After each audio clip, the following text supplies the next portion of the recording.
Hello guys, मैं हूँ pharmacist विकास। आज हम लोग बात करने वाले हैं ब्लड प्रेशर के बारे में कि क्या रीज़न है कि ब्लड प्रेशर किसी का ज़्यादा है या किसी का कम है, और एमएमएचजी क्या है ये भी बताने वाले हैं। देखिए, स्टार्ट करते हैं ब्लड प्रेशर से कि क्या रीज़न है कि ब्लड का प्रेशर बढ़ जाता है। नाम ही से पता चल रहा है कि ब्लड पे पड़ने वाला प्रेशर ब्लड प्रेशर कहलाता है ना। तो बेसिकली दो रीज़न है इसके। दो रीज़न ऐसे, या तो ब्लड का वॉल्यूम बढ़ जाए बॉडी पे, और या तो हमारी वेन कंस्ट्रिक्ट हो जाए। मेन ये दो रीज़न है जो कि ब्लड प्रेशर को बढ़ाती है। और ये भी जैसे जानते हैं कि ये 120 और 80 होता है ना। 120 और 80 में एमएमएचजी में नापते हैं, 120 और 80 में। तो 120 जो है तो वो हमारा सिस्टोलिक है, और 80 जो है तो डायस्टोलिक है। तो जो 120 है वो सिस्टोलिक ऐसे है कि जो वेन पे प्रेशर पड़ता है, जो स्टार्टिंग का प्रेशर रहता है। पहले तो हम लोग जैसे मर्क उससे नापते हैं ना, स्फेग्नोमोनोमीटर से। तो उसमें जब हम लोग पहले क्या करते हैं कि उसमें हवा भर देते हैं, जैसे दबाते हैं खूब, उसमें हवा भर देते हैं, और फिर हवा भरने के बाद फिर उसको धीरे धीरे छोड़ते हैं। तो जो पहला प्रेशर पड़ता है ना, स्टार्टिंग का प्रेशर, वो सिस्टोलिक है जब हवा भरने के बाद। और फिर जो एंडिंग वाला प्रेशर है कि वो हमारा ब्लड रिफिल जो होता है ना, वापस से फिल होता है, तो वो कितनी देर में हो रहा है, वो डायस्टोलिक है। 120 80 का मेन रीज़न यही है कि जो सिस्टोलिक है तो वो पहला प्रेशर पड़ता है, और जो एंडिंग वाला प्रेशर है वो डायस्टोलिक है। तो जो वेन या तो कंस्ट्रिक्ट हो जाए तो उसके कारण बीपी बढ़ सकती है, और जो है ब्लड का वॉल्यूम बढ़ जाए। अब ब्लड का वॉल्यूम देखिए कैसे बढ़ सकता है, नमक से बढ़ता है। मेन जो ब्लड का वॉल्यूम है हमारा, जो बॉडी है वो सेल जो है तो वो सोडियम एब्जॉर्ब नहीं कर पाती सही से। तो जिसके कारण हम लोग डाययूरेटिक वगैरह देते हैं, तो जिससे कि सोडियम का रिटेंशन होता है, और रिटेंशन के थ्रू वो सोडियम एक्सक्रीट हो जाएगा। और अगर ये ब्लड पे रह गया तो ये ब्लड के वॉल्यूम को बढ़ाता है ना। देखिए, NaCl अलग है और KCl अलग है। KCl अक्सर करके आप लोग देखे होंगे, वो पत्थर टाइप में रहता है ना, पत्थर नहीं बोलेंगे उसको, स्टोन सॉल्ट बोलते हैं। पत्थर जैसे स्टोन, मतलब वो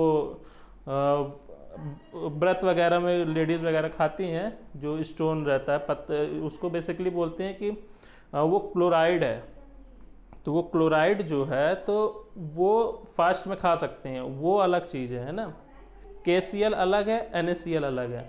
तो पोटेशियम क्लोराइड है, और वो सॉरी वो पोटेशियम है, हाँ वो पोटेशियम क्लोराइड है। और ये जो है तो ये NaCl अलग है। ये हमारे ब्लड के वॉल्यूम को बढ़ाता है, तो इसको मना करते हैं जब भी आपका बीपी वगैरह बढ़ी हो। और इसको फास्टिंग वगैरह में इसलिए खाते हैं क्योंकि इससे बीपी का लेना देना नहीं है। पोटेशियम बीपी को इंक्रीज़ नहीं करता है। तो बेसिकली रीज़न यही है कि ये चीज़ें हैं जो हमारे ब्लड के वॉल्यूम को बढ़ाती हैं। और जो है वेन कंस्ट्रिक्ट होना, तो वेन कंस्ट्रिक्ट जिसकी होती है ना, तो उसकी ब्लड की जो प्रेशर है, ऑब्वियसली सब लोग अगर देखे होंगे आप लोग, टीचर जो हैं तो वो पाइप का एग्जांपल देते हैं, जो कि पाइप जितनी पतली होगी तो उतना प्रेशर बढ़ेगा, और जब प्रेशर बढ़ेगा तो ऑब्वियसली प्रेशर बढ़ेगा तो हार्ट पे उतना प्रेशर वापस रिफिल होने के लिए भी चाहिए, ब्लड उतना तो चाहिए। अब जब ब्लड जो 120 है तो वो प्रेशर पे डिनोट करता है। डिनोट ऐसे करता है कि जो वेन्स हैं तो वो जितना मतलब फास्ट पंप करेगा। अब अगर वेन्स पतली हैं, बेसिकली होता क्या है, देखिए रिफिल हुआ 80, वो 80 जो है तो वो रिफिल हुआ हार्ट पे, जिसको हम 80 बोलते हैं। तो वो रिफिल होने के बाद जब कंस्ट्रिक्ट होता है हार्ट, तब वो प्रेशर पड़ता है, आर्टरीज में जाता है ब्लड। तो वो जिस स्पीड से जाता है उस स्पीड को स्टार्टिंग पॉइंट नापते हैं।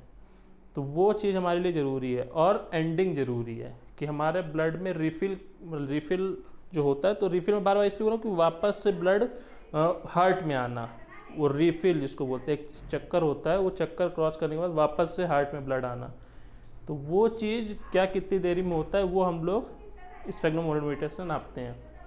तो मेन रीज़न यही है ब्लड प्रेशर का कि ब्लड पे पड़ने वाला प्रेशर किस किस कारण से हो सकता है। डायरेटिक देते हैं तो ये सोडियम का रिटेंशन वगैरह करता है, जिसके कारण सोडियम एक्सक्रीट हो जाता है यूरिन वगैरह के थ्रू, और ये कन्वर्ट करता है डायरेटिक की यूरिन का प्रोडक्शन ज़्यादा हो।